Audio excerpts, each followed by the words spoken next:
if a certain thing happened at the end, I literally would have like thrown my phone on the floor or at a wall or something. Like I would have like literally like thrown up on the street if a certain thing, that would have been the most cringiest, most like, oh no, no, no, no, no, no, thank you. Hope you're doing well and welcome back to another video. If it's your first time here, hello, I'm James. If you would like to consider subscribing, I would really appreciate that. Like this video as well if you did, and leave any comments down below on what was your worst books of the year or best books, because this is going to be my worst books of 2022. I'm going to speak about 8 in like detail, but there was just like a few that I just wanted to mention first, but I'm not really going to go into them because I just don't really care. And that the first one is A Night in Werewolf Woods by R.L. Stine. I gave this 2 stars. I like this. These are the part of ones where you give yourself goosebumps, so you go, you sort of like plan the story yourself.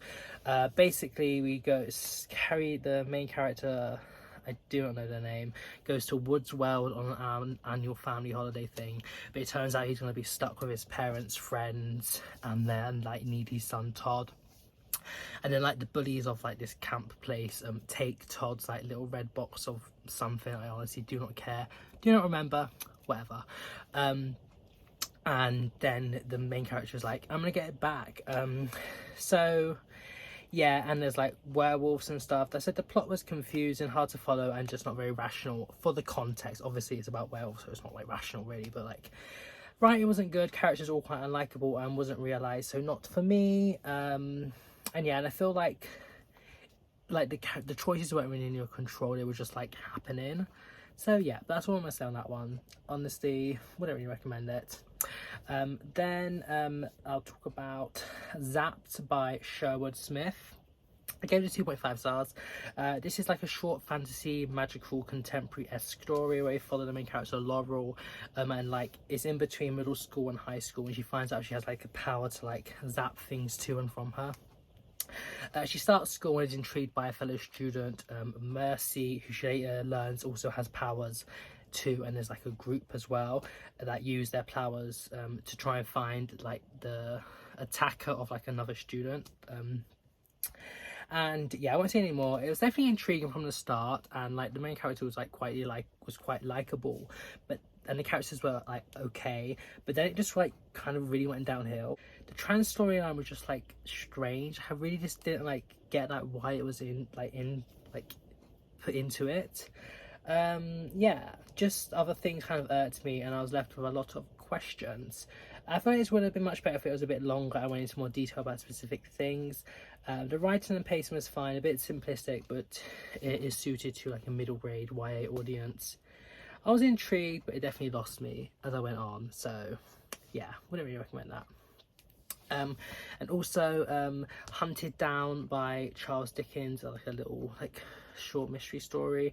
I gave it 2.75 stars. Basically it's a first person account from Mr. Sampson, who meets with Mr. Slinkton, and he's like, you part your hair weird, like I think there's like off about you. It's like the men sort of like meet at like different times and stuff, and he finds out that Mr. Slinkton like has been and is doing like something bad.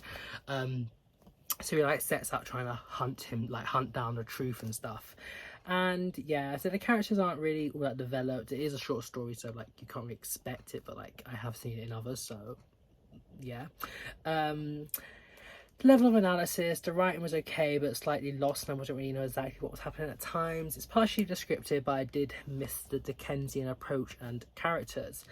Short story is entertaining but not wholly enjoyable. I'm intrigued to read more of his mysteries, but would not recommend this book really. But like only if you really want to, because it is short, I guess, then maybe, but like honestly not really for me. And then the last one that I'm gonna quickly talk about is The Manningtree Witches by A.K. Blakemore.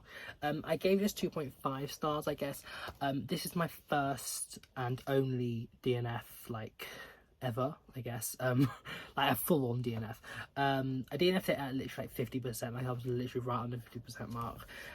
So maybe you don't want to take this review like to heart, because obviously I didn't finish it, but still I didn't really like it.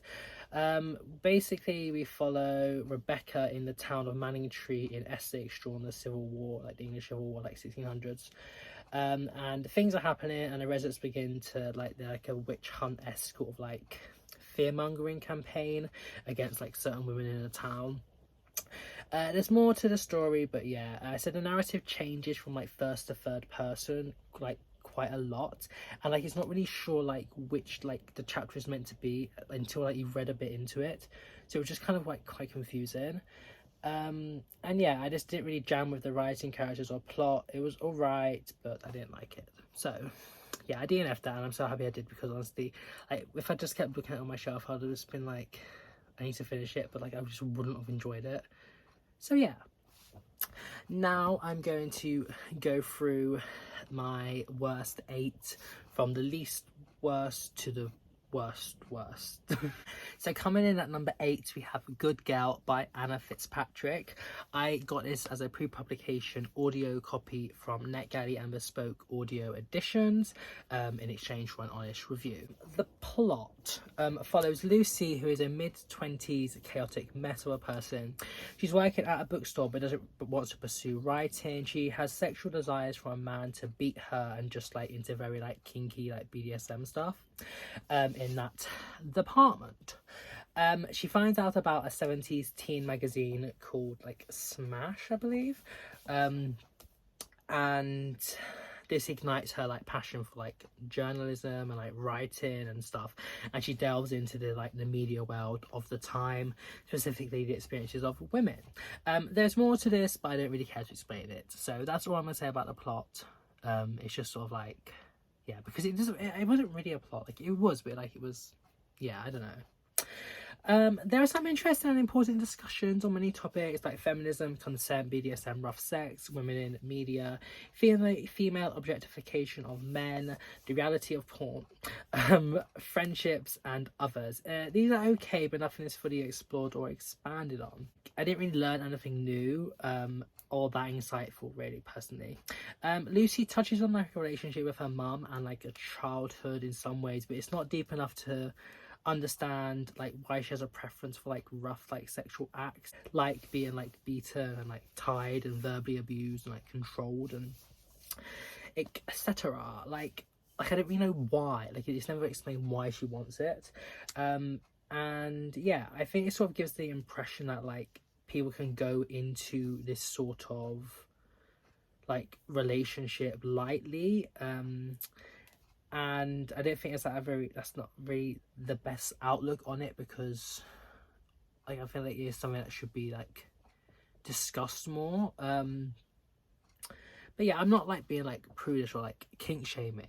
I'm just like, I do feel like it is something that like it's just very like casually like talked about, and they're like no really like mention like the reasons why. And yeah, I just felt that was a little bit uncomfortable, I guess. I did like that Lucy like had this interest, because you don't really see it that much in like books, especially from like a female perspective. But yeah, it wasn't really me. And it does like teach on like the like role of consent, but like also it's not really the best exploration either. So yeah, I guess it's of ways I have yet to come across in books that I have read. So explicitly sharing her sexual fantasies, specifically ones where we have thoughts and the ideas but rarely explore them ourselves. I just needed more reasoning. Lucy's research and interest into the media world of the 70s via her interviews with members of the Smash magazine throw up important discussions on the role of women and the toxicity surrounding it. In like media, but it really doesn't go anywhere, and this is a running theme of many of the plot lines, that they just like left unfinished. And I would be like more annoyed by this if I actually had like been cared about them, but I really wasn't. But like it still kind of like irked me, so yeah, I don't know. The characters were all kind of insufferable. I found them annoying, unrealistic, shallow, unrelatable and very meh.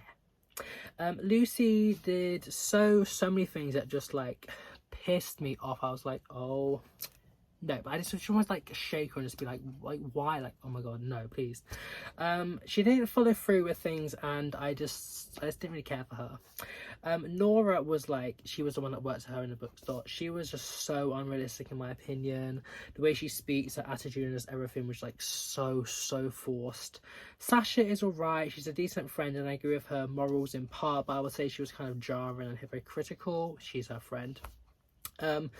Lucy's mum was alright. She showed her daughter love, albeit in some embarrassing ways, but I did feel Lucy should have been more appreciative. I don't know. Danny was, yeah, fine-ish, but his character was super underdeveloped. The other men were all crap. Malcolm, Henry, Sasha's boyfriend, forgot and don't care about his name.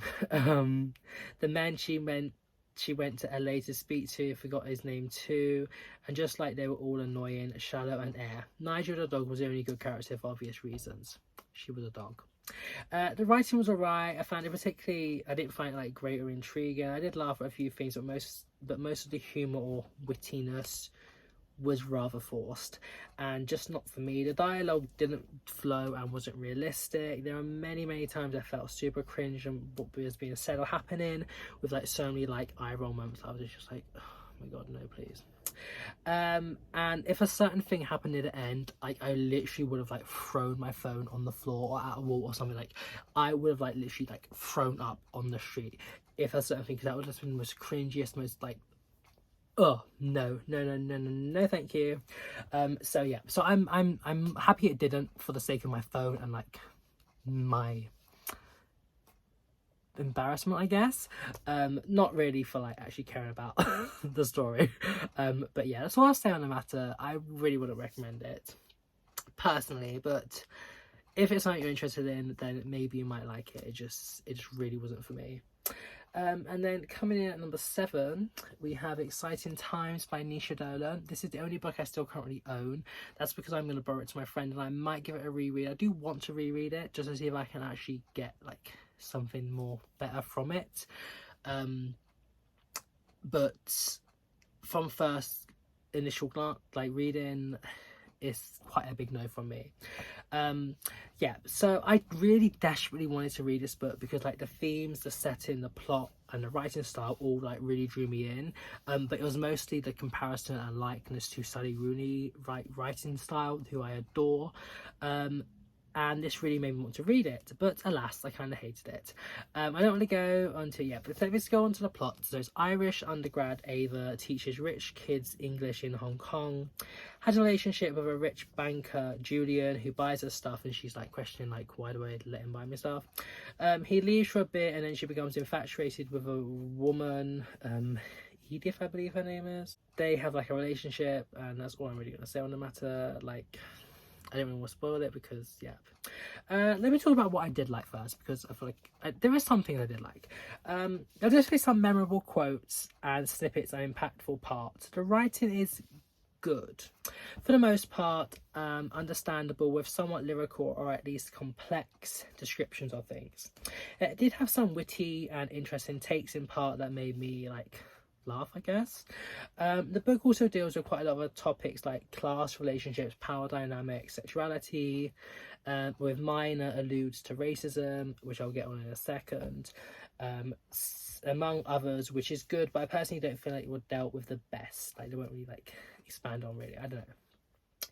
What I didn't like, don't think the bi / pan / I don't know what to label Ava as, because obviously, like, she didn't label herself and we should not really give her a label, but she is a female presenting person who has relationships with multiple genders. So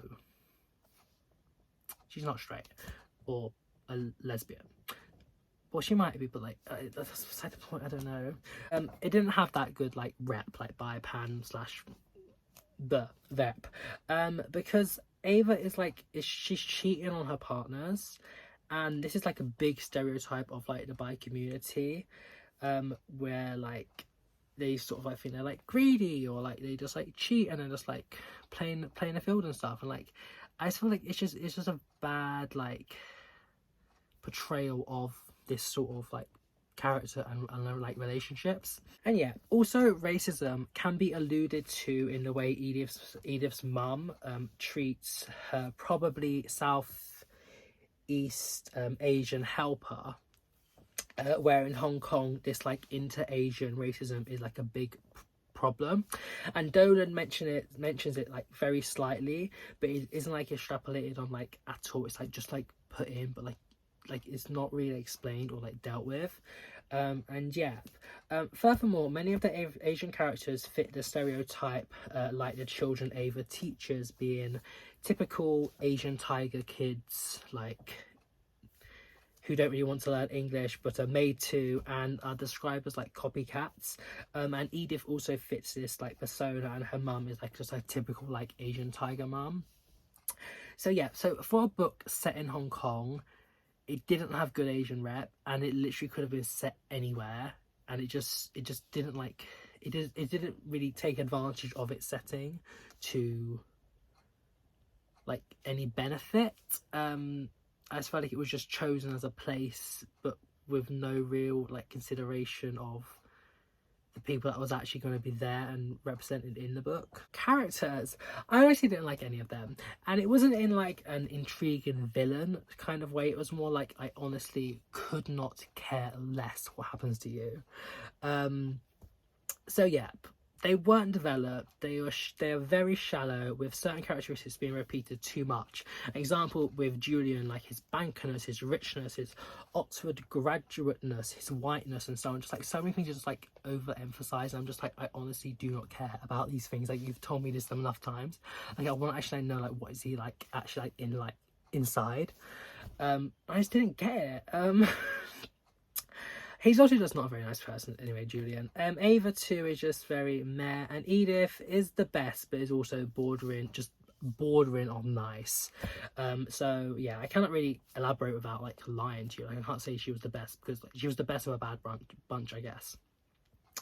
And being a character-based novel, because it is not a plot. There is really like little plot. It is very like character based.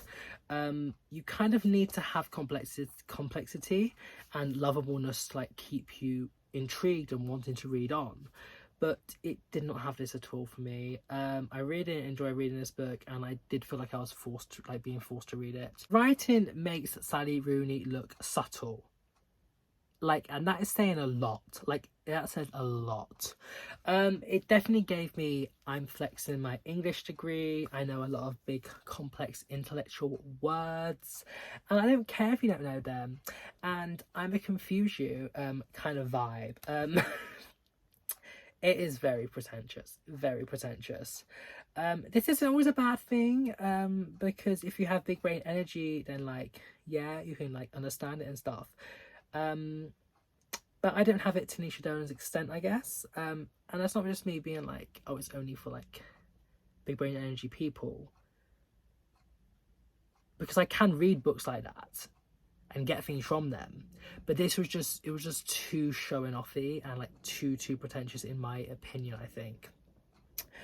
And yeah, furthermore, I felt it had a pretentious and like gobbledygook writing style that Sally Rooney has on various topics, with like big discussions on like arguably like benign things, which like are important in the moment and to individuals, but not like on the larger scale.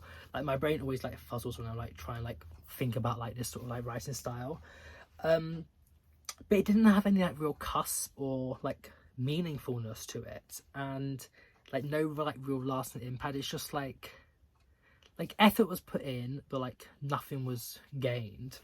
Also, the plot was very like like lots of like, why are you doing that? Really, people talk like that, and really, I have a different opinion. Logicality is definitely questionable at times. Number 6, and we have Sisters by Daisy Johnson.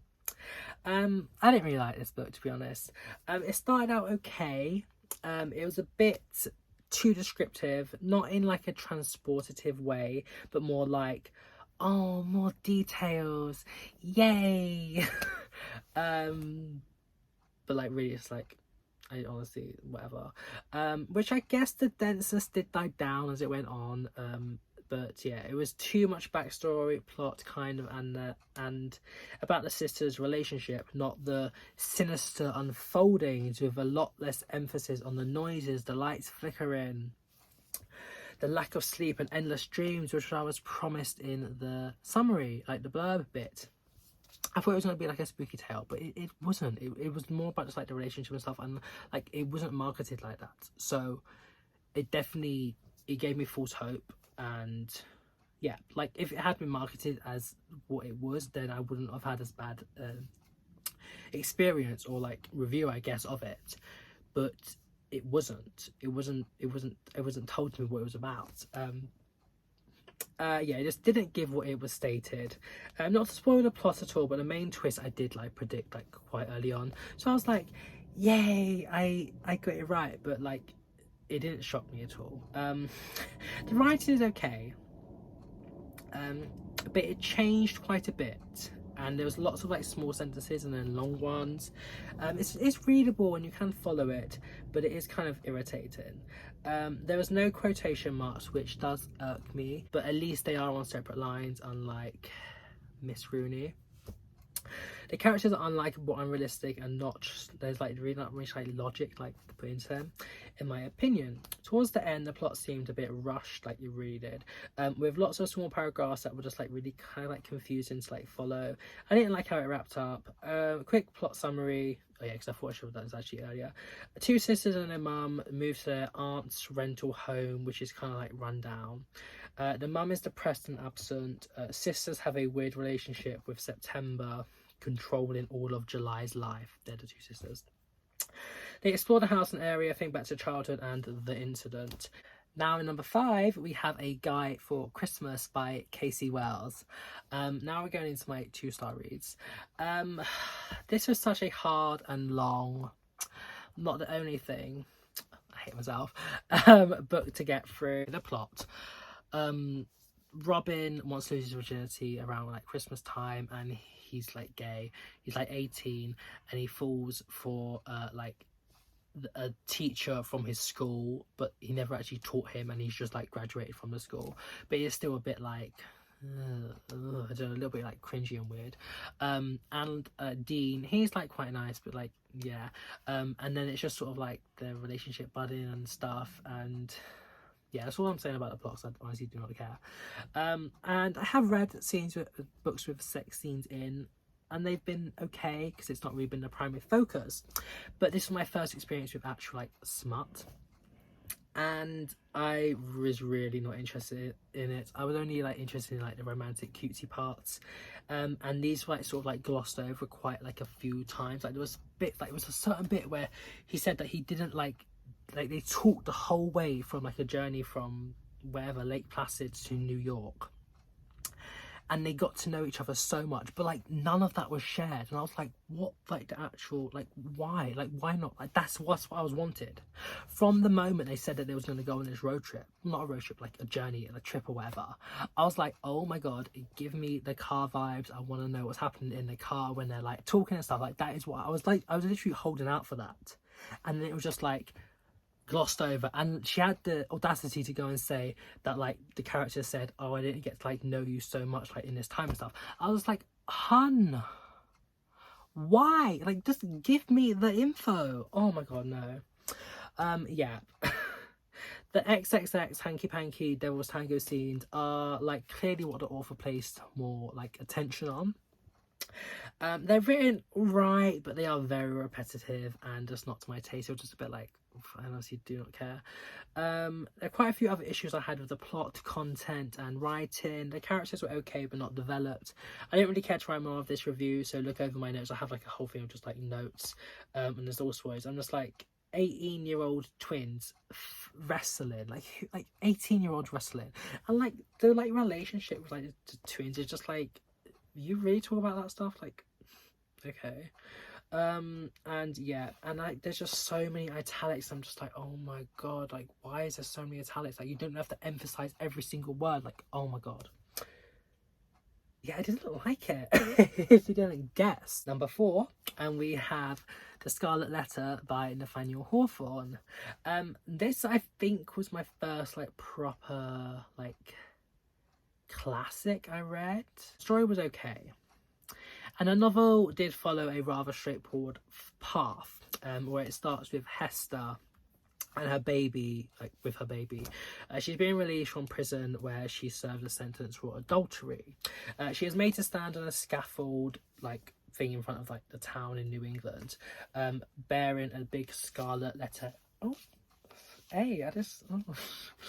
I didn't really. That's kind of like nice planned, I guess.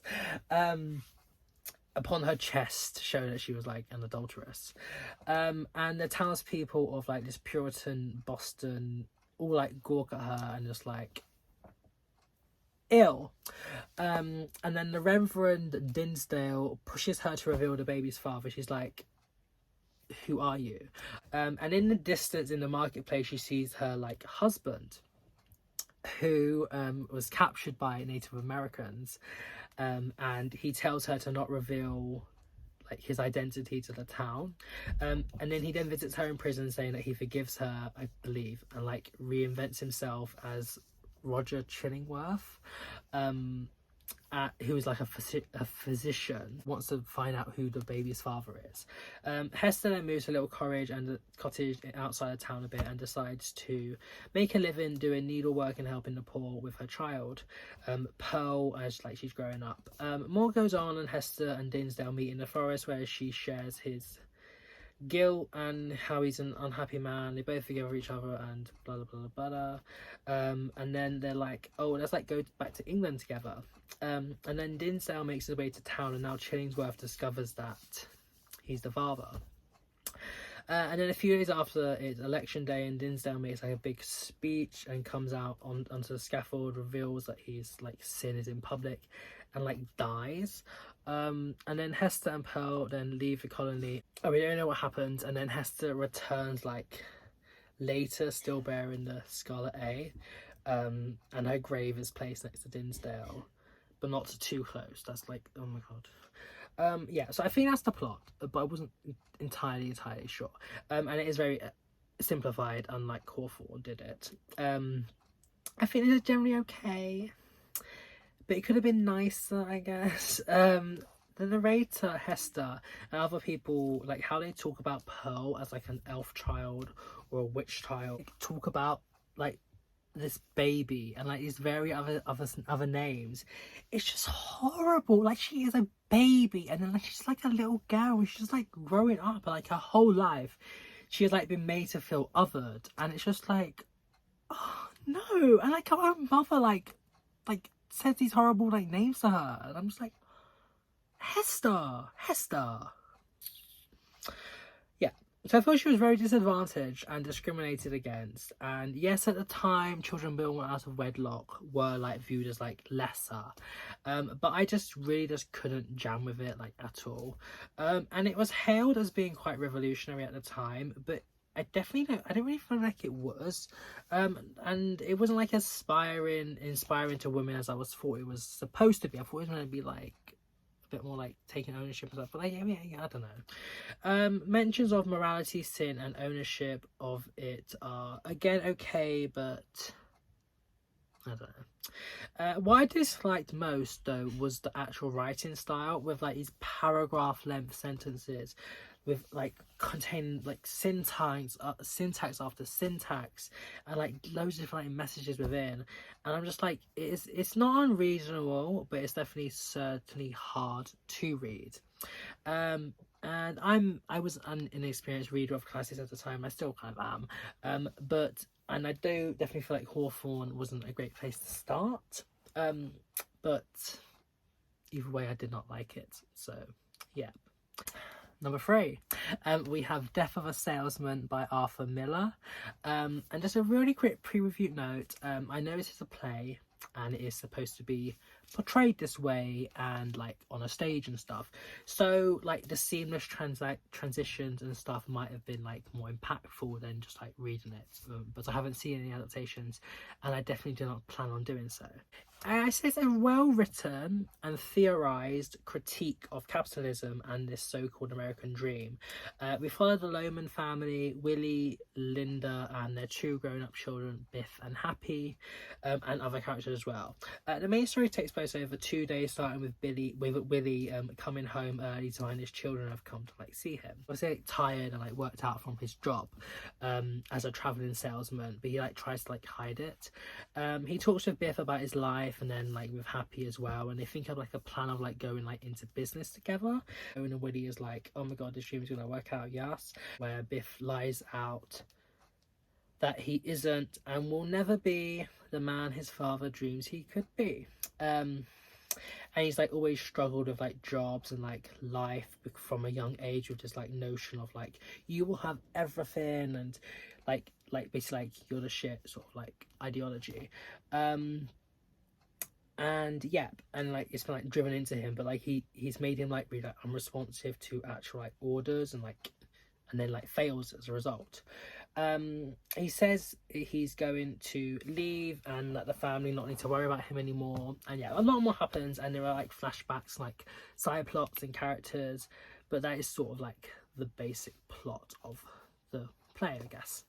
I said it was good in how it like showed the negatives of this like you are perfect notion that we install into kids, and like their like nuance and like real life is like different from this, and it should be taught as well. Miller's criticism of the American dream is done well, I guess, and like the capitalism and how the world is like power and like money centered, and like about like all what we earn and like how much we can sell and all these like physical things. And he doesn't really like care about like the metaphorical likeness or respect, which Willie seems to value more. And at the end they don't like pay the bills though, so I don't know, but like the ideal is like set out. What I didn't like most was that like you're meant to like sympathize with the characters, like that is sort of like the idea of it, to have its impact, but I really didn't at all. Yeah, because like you're meant to like them, but I just didn't. The portrayal of women like really isn't the best. With Linda not really like adding much to the story. She definitely seems like a prop. She like seemed to just like be sort of like lesser than like a lesser person, which I know like it was, women were viewed as lesser, like women still are, so what knows, but definitely more so when it was written and like set. But it was still just it just wasn't really nice to read. And it's just like other aspects just like makes him just like not really a nice person. And Willie definitely has like fragile masculinity, what we were seeing now, and he doesn't like talking about his like mental health and like things that he like needs but like doesn't want to talk about. I mean, he just always like thinks, oh, like I have to be the breadwinner and like provide. He doesn't want to take like favors or anything like that. Biff and Happy are okay, but I just irks me so much the way they like talk about like having girls, and like their outlook is like really like sexist and misogynistic. But it's like how they're like being brought up, I guess. Just like be like you're the shit, and just like impact, and maybe some blame can't be put on them, but like they are adults now, so just some thoughts. And yeah, I just didn't really like it. The penultimate book is Bleachers by John Grisham, and if this was as long as the other one, then this would be the worst, but it's because it was shorter, which is why it's not as bad. Oh my god, I really didn't like this book.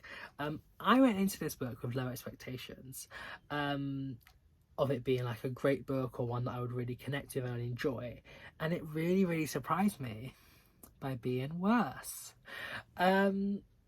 I just really was not here for it. I do hope like other people can like it, like all the books on here, like I do hope like people can enjoy them and like find relatability and likeness and like enjoyment in reading them, but I just didn't at all. The plot of it is we follow the main character Neely, who goes back to his hometown for the like upcoming passing of the like old American football coach, Eddie Rake. He meets with like former players and like residents and other people that are like there for like the passing and consequently the funeral that will take place soon. And Eddie Rake is like a very like love or hate character, and like the whole town has like been divided on him, but they all like understand that he is great in a sense, just like, yeah, and he's like seen as like a godlike figure like in the town. Neely and other characters reminisce on the old days, memories both good and bad, and come to terms with their opinions on Rake. I feel the writing wasn't very encapsulating like at all. There's like no real like tension or impact, because the memories are all just being like told, like they just have like around like just like telling different memories, but none of them are actually being like realized. So like you don't like get the in the moment effect. It's just like, I said this and blah blah blah, we did that and blah, blah, blah. It's not like it would have been so much more better if they like, if maybe it was like demarcated by something and they actually like went back in time to when it was happening. Like that would have been added a lot more like depth to it. So yeah, the plot was meh. Like I honestly didn't like any of the characters. There was definitely nuances, but overall I could not relate to, emphasize, or like any of them. I also feel like there was definitely a lack of a female voice. There are female characters, but it's certainly a male-centric book. And there are some like harmful ideas put forward which aren't like necessarily addressed well. The messages were not the best, with like little justice like actually being served, and like just like accepting mistreat, which like really just doesn't sit right with me at all. I hate books like when mistreat is just like accepted. So yeah, so suffice to say, I did not like this book and I would not recommend it personally. But yeah. And now, the main event, the one you will come here to see, the book I hated. Oh my god, this book was so bad. That is Paper Ghosts by Julia Herberlin. Oh my god, I hated this so much. Oh my god, I literally hated this.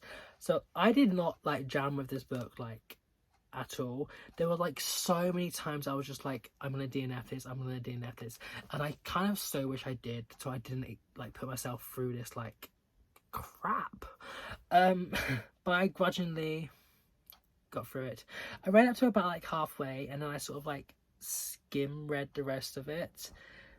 So maybe don't take my review too hard, but like, I mean, I did understand what was happening. I did get it all, and then I read like the last like 3 chapters in full. So yeah, I didn't like the writing style, the characters, plot twist, and everything was just no. It was an okay thriller mystery story, and I do like, if it was like a film or a TV show, like I might have been like more interested in it. But in the book, it just dragged so much. I wasn't engaged or invested to want to read on, and I oh my god, the ending was just so crap. And I just wanted like when you like go for a whole thing and you're like, all this like stuff's happening, and then like it just doesn't like happen what you think is gonna happen or you want, and like there's like no justice, and I'm just like, oh my god, it just really irks me so much. Like I hate when you like read things that like you're like seeing like bad things happen, but then like justice doesn't like occur, and you're just like why did I like put myself through this? So yeah, I don't know. The actual plot though, I haven't really talked about, is about a woman, I forgot her name, do not care, who, her sister disappeared when she was younger, a teenager. So she pretends to be Carl, I believe his name is, who's like a dementia patient, possibly, / acquitted murderer. She pretends to be his daughter because she thinks he's the one that killed her sister. And then they go like on like a road trip of sorts, to like different murder locations to try and decide if he is the killer. And yeah, plot twist, blah blah blah blah. Overall, I didn't like it. I did not like it. I would not recommend it. It was too long. It was crap. It was so crap. So yeah, I really enjoyed doing this video. Like I know, like I do usually try and be nice about books. I do try to find the positives, but sometimes it's nice to have a little rant sesh and just get out all these negative thoughts and feelings. And it's fun to watch. I love watching these videos of like people talking about like their worst books of the year, because like it's good to know what you don't like so you can appreciate what you actually do like. So yeah, I'm gonna have my best bits of the year coming out soon. I haven't filmed it yet. I wanted to film this first just so I could get all this like energy out, and so I can actually like think about the nice things. So yeah, I really hope you enjoy this video. I did kind of enjoy making it, to be honest. And yeah, at the end of the day, if you like them, that's great for you. I didn't, and that is fine. Like, we don't all like the same things, so yeah. Anyway, hope you're doing well, everybody, and I shall see you very soon. Bye bye.